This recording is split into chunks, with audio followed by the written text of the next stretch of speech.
میں یہ سن کر چونک گئی۔ ہمارے ایک رشتہ دار جس کی عمر تقریباً 55 سال تھی، اس کی شادی ہوئی۔ حیرت تو بہت ہوئی۔ میں نے سوچا چلو جب شوہر آئے گا تو اس سے پوچھوں گی، کیونکہ یہ رشتہ داری شوہر کی طرف سے بنتی تھی۔ شام کو جب شوہر گھر آیا تو کھانے کے دوران میں نے تذکرہ کر دیا تو میرے شوہر مجھ سے کہنے لگے کہ حیران تو میں بھی ہوں کہ اس عمر میں شادی، اف یہ کیسے ہو سکتا ہے۔ خیر کوئی بات نہیں، میں نے کل ان کی دعوت کی ہے، کل سب کچھ ظاہر ہو جائے گا۔ چنانچہ میں اگلے دن دعوت کا اہتمام کرنے لگے۔ ابھی تیاری شروع کرنے ہی لگی تھی کہ وہ مہمان آ گئے۔ میں یہ دیکھ کر اور بھی حیران رہ گئی، اس ادھیڑ عمر شخص کے ساتھ اتنی خوبصورت اور کم عمر لڑکی جو شکل سے کم 18-19 سال کی لگ رہی تھی۔ خیر ہم نے ان دونوں کا ویلکم کیا اور وہ اندر آ گئے اور میں اپنے کھانے پکانے میں مصروف ہو گئی اور یہی سوچتی رہی اتنی کم عمر اور خوبصورت لڑکی اتنی عمر کے مرد کے ساتھ کیسے شادی کر سکتی ہے، اور اس کے ماں باپ کیسے مان گئے۔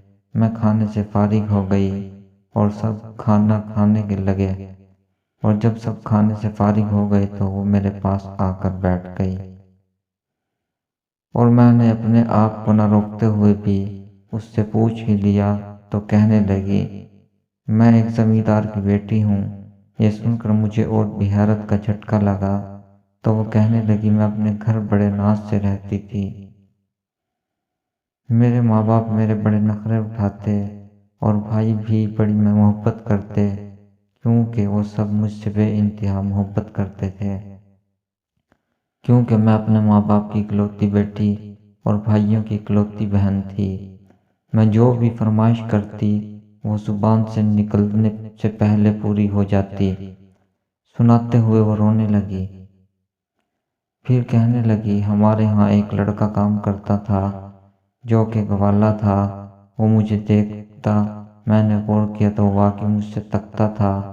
ایک دن میں نے اس سے پوچھ ہی لیا، تم مجھے اتنے غور سے کیوں دیکھتے ہو؟ تو وہ کہنے لگا، تم مجھے بہت اچھی لگتی ہو۔ میں نے کہا، میں تمہاری شکایت اپنے بابا سے لگاؤں گی۔ تو وہ کہنے لگا، جاؤ لگاؤ، زیادہ کیا ہوگا، وہ مجھے گولی مار دیں گے۔ حقیقت میں وہ بھی مجھے اچھا لگتا تھا، لیکن میں ڈرتی تھی اور چپ ہو جاتی۔ خیر میں وہاں سے چلی گئی۔ ایک دن وہ اچانک سے میرے آگے آ گیا اور کہنے لگا، میں تم سے محبت کرتا ہوں۔ دل ہی دل میں جیسے میں بھی اس کی طرف کھینچتی چلی جاتی تھی۔ اس نے محبت کا اقرار کیا اور میں نہ چاہتے ہوئے بھی اسے قبول کر لیا اور ہم چھپ چھپ کر ملنے لگے، اور پھر محبت کا ایک نیا دور شروع ہوا اور ہماری محبت پروان چڑھنے لگی۔ ایک دن وہ مجھ سے کہنے لگا، جان میں تمہارے بغیر نہیں رہ سکتا اور تمہارے گھر والے کبھی ہمارے رشتے کے لیے راضی نہیں ہوں گے۔ تو میں نے کہا، وہ میرے ماں باپ ہیں، آج تک انہوں نے میری کوئی بات نہیں ٹالی۔ تو وہ کہنے لگا، تمہارے گھر والے کسی بھی صورت نہیں مانیں گے، کیونکہ میں ایک غریب ہوں اور پھر تمہارا بھی نوکر ہوں، اور الٹا وہ مجھے مار ڈالیں گے۔ یہ سن کر میں ڈر گئی تو اس نے کہا، میرے پاس ایک حل ہے۔ میں اس کی طرف منہ کرتے ہوئے کہا، کیا؟ اس نے بڑے افسردگی سے کہا، ہم بھاگ جاتے ہیں۔ پہلے تو میں سہم گئی اور پھر نہ جانے اس نے کیا کہا تو میں تیار ہو گئی اور ہم نے بھاگنے کا دن طے کر لیا۔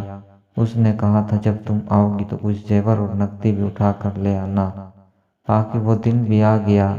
میں زیور اور کچھ پیسے اٹھا لیے اور رات کو میں چپکے سے اپنے گھر سے باہر چلی آئی۔ باہر وہ میرا انتظار کر رہا تھا۔ جیسے ہی میں آئی تو وہ ہم دونوں وہاں سے نکل گئے۔ ہم کافی دور آ گئے تھے تو اس نے مجھے ایک نہر کے کنارے بٹھا دیا اور کہنے لگا، رات بہت ہو چکی ہے، میں کسی سواری کا انتظام کر کے آتا ہوں۔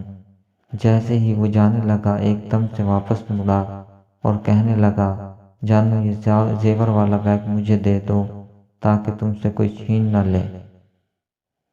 میں نے وہ بیگ اسے دے دیا اور وہ چلا گیا۔ میں اس کا انتظار کرنے لگی، کافی دیر ہو گئی مگر وہ نہ آیا۔ میں روتی رہی۔ قریب ہی ایک کچا سا مکان تھا، اس میں سے ایک بزرگ باہر آیا اور مجھے دیکھ کر دوبارہ اندر چلا گیا۔ صبح ہونے کو تھی۔ میں یہ بھی سوچ رہی تھی کہ گھر چلی جاؤں، مگر پھر خیال آتا کہ گھر والوں کو کیا کہوں گی، کہاں گئی تھی۔ اتنی رات کو وہ جس کے ساتھ میں بھاگ کر آئی تھی، میرا سب کچھ لوٹ کر بھاگ چکا تھا۔ ابھی میں ان سوچوں میں ہی گم تھی، وہ بزرگ پھر آئے اور میرے لیے پانی لے کر آئے اور کہنے لگے کیا بات ہے، تو میں نے اسے سب بتا دیا۔ یہ سن کر وہ کہنے لگے ہاں اب تم گھر بھی نہیں جا سکتی ہو اور دنیا بڑی خراب ہے، کہاں ماری ماری پھرو گی،